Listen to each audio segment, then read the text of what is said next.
Jemaat Tuhan terkasih, kembali hari ini saya akan membacakan bagi Anda Renungan Harian Betel Area, edisi hari Selasa 25 Agustus 2020 dengan judul Merdeka dalam Keuangan.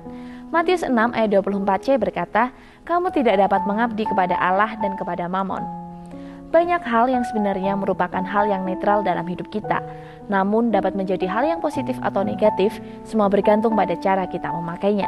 Misalnya, pisau dapur dapat menjadi alat yang baik atau buruk bergantung pada cara pemakaian kita. Ketika pisau dapur dipakai untuk memotong sayuran dan mengolah bahan makanan, maka akan menjadi alat yang baik.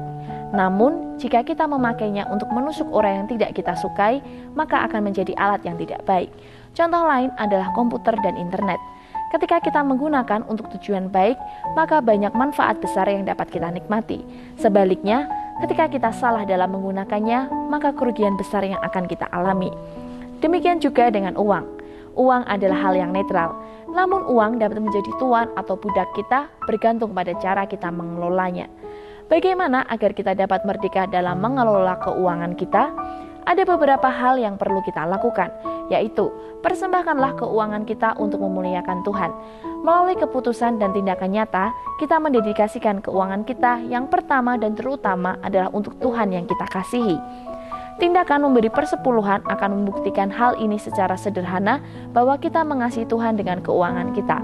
Entah kita berkecukupan atau sedang terbatas, ketika kita tetap membawa milik Tuhan, maka kita sedang membuktikan bahwa Tuhan adalah Tuhan kita dan uang hanya alat di tangan kita. Ingat, ini bukan masalah jumlah, tetapi masalah hati yang taat kepada Tuhan. Berikutnya, kita belajar mengelola keuangan sesuai tuntunan Tuhan.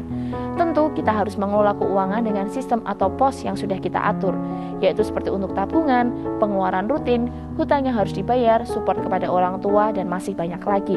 Namun, ketika suatu kali Tuhan intervensi di hati kita, menggerakkan kita untuk menabur dalam situasi khusus, dan kita bisa mentaati Tuhan, disitulah kita menjadi orang merdeka dalam keuangan. Bukan karena kita punya banyak, namun karena kita bisa merdeka, bebas mengikuti arahan Tuhan.